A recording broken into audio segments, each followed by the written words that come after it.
नमो तस् भगवतो अरहतो सम्मा सम्बुद्धस्स। बौद्ध भारत में सभी का स्वागत है। सभी धम्म मित्रों को सप्रेम जय भीम। नमो बुद्धाय। जातक अट्टकथा का प्रथम भाग चल रहा है। इसमें अगला वर्ग है वरुण वर्ग। वरुण वर्ग का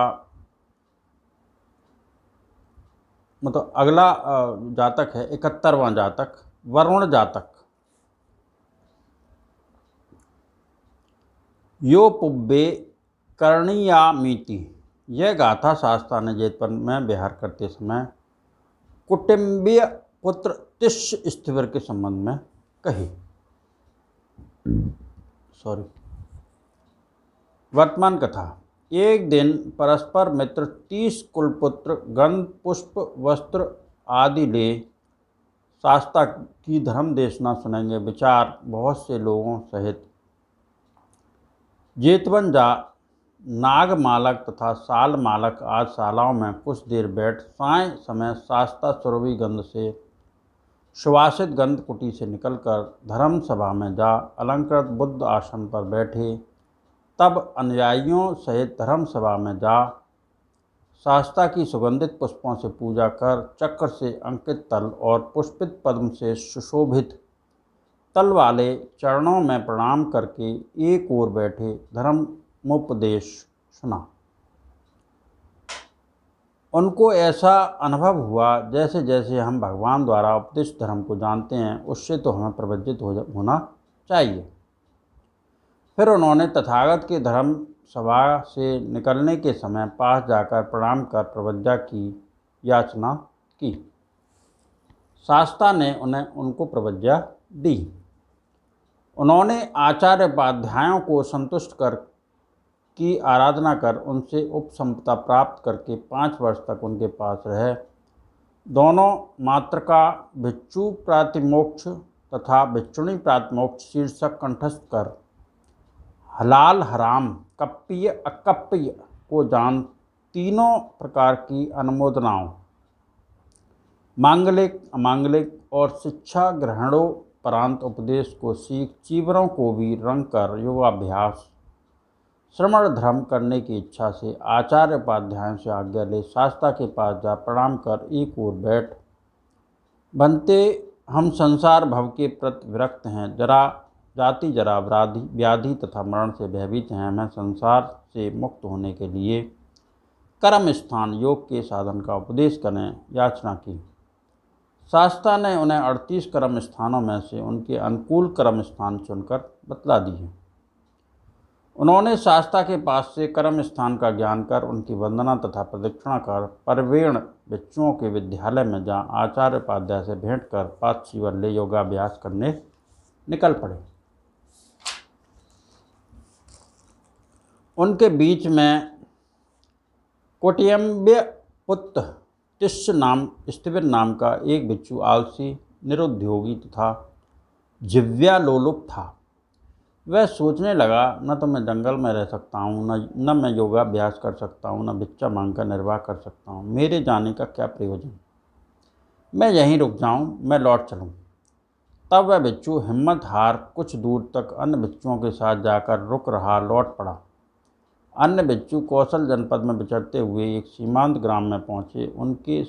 उसके समीपस्थ जंगल में वर्षावास कर 3 मास पर्यंत प्रमाद रहित प्रयत्न करते हुए उन्होंने विपश्यना अंतर्दृष्टि ज्ञान ग्रहण कर तथा पृथ्वी को उन्नादित करते हुए अनंत पद को प्राप्त कर वर्षावास के बाद पवारणा कर अपने प्राप्त गुण को शास्ता से कहने के इच्छुक वह वहाँ से निकल क्रमशः जेतवन पहुँचे। पात्र चीवर रख आचार्य उपाध्यायों से भेंट कर तथागत के दर्शनार्थ शास्ता के पास जा प्रणाम कर एक ओर बैठे। शास्ता ने उनके साथ मधुर वार्ता की। बातचीत के अनंतर उन्होंने अपने प्राप्त गुण को तथागत से निवेदन किया। शास्ता ने उन भिक्षुओं की प्रशंसा की। शास्ता को उन भिक्षुओं की प्रशंसा करते देख कुटुंब पुत्र तिष्य स्थिविर को भी योगाभ्यास करने की इच्छा हुई।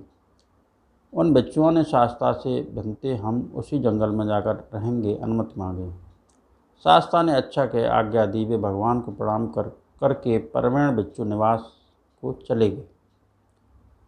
उस कुट्टियम्बे पुत्र तिष्ठस्थिविर ने रात होने पर अत्यंत उत्साहित हो अति उतावली से योगाभ्यास करता हुआ आधी रात बीतने पर तख्ते के सहारे खड़े ही खड़े ऊँगता हुआ उलटकर गिर पड़ा। जांघ की हड्डी टूट गई, बड़ी पीड़ा होने लगी। उसकी सेवा शुश्रूषा में लग जाने से उन बच्चों का जाना न हो सका। उनके सेवा में आने के समय शास्ता ने पूछा, क्या तुमने कल जाने की आज्ञा नहीं ली थी? बनते, हाँ, लेकिन हमारे साथी कुट्टियम्ब पुत्र तिष्ठस्थिविर असमय पर अति उतावली के साथ योगाभ्यास करता ऊँगते हुए उलटकर गिर पड़ा, जिससे जांघ की हड्डी टूट गई। इस कारण हमारा जाना न हो सका।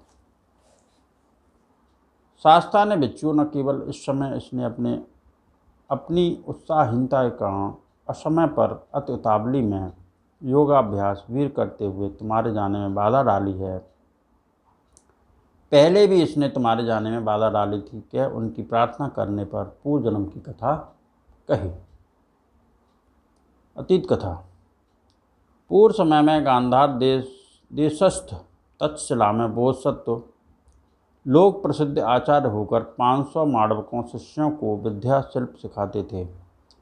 एक दिन वे माणवक लकड़ी लाने के लिए जंगल में जाकर लकड़ियां चुनने लगे। उनके बीच एक आलसी माणवक ने एक बड़े भारी वरुण वृक्ष को देख सोचा, यह सूखा वृक्ष है, अभी थोड़ा सोकर पश्चात वृक्ष पर चढ़ लकड़ियां तोड़ कर चलूँगा। अपनी चादर बिछा लेटकर गाढ़ी घर्राटा लगा निद्रा में सो गया। अन्य माणवक लकड़ियों का गट्ठर बांध ले जाते हुए उसकी पीठ में पैर से ठोकर लगा उसे जगाकर चले गए।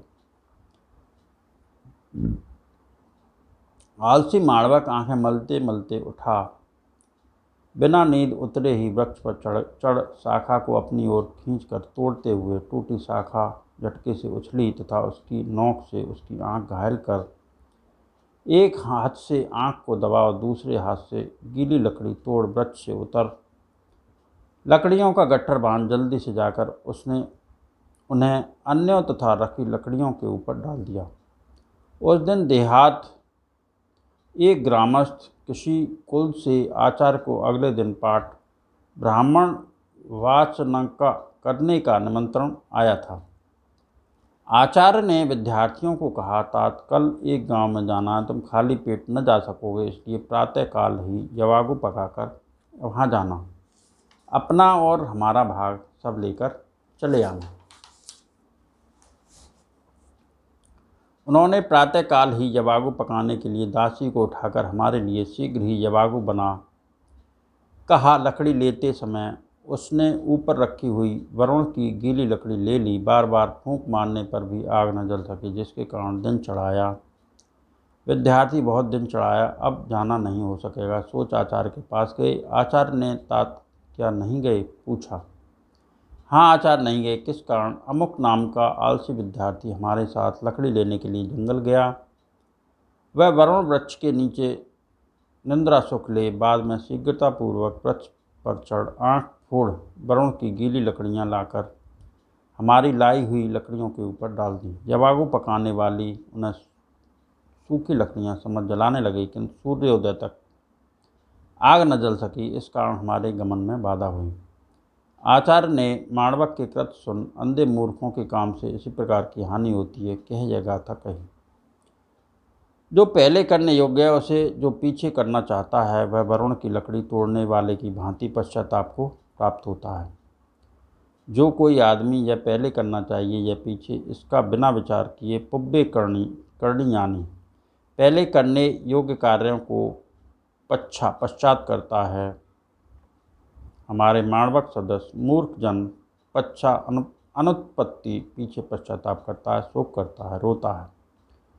इस प्रकार बोधसत्व अपने शिष्य को यह बात कह दान आदि पुण्यक्रम कर जीवन की समाप्ति पर अपने कर्मानुसार परलोक गया। शास्ता ने बिच्छू न केवल इस समय यह तुम्हारा बाधक हुआ, पहले भी हुआ था, कह यह धर्म देश न कह। परिणाम संगठित कर जातक का सारांश स्पष्ट कर दिया। उस समय का आँख फोड़वा देने वाला विद्यार्थी अब का जांग तोड़ने वाला बिच्छू था। शेष माणवक अब की बुद्ध परिषद और आचार्य ब्राह्मण तो मैं ही था। वरुण जातक, आज के लिए इतना ही। इन सत्य वचनों से सबका भला हो, सबका मंगल हो, सबका कल्याण हो। संसार के सारे प्राणी सुखी रहें, सुखी रहें, सुखी रहें। साधु साधु।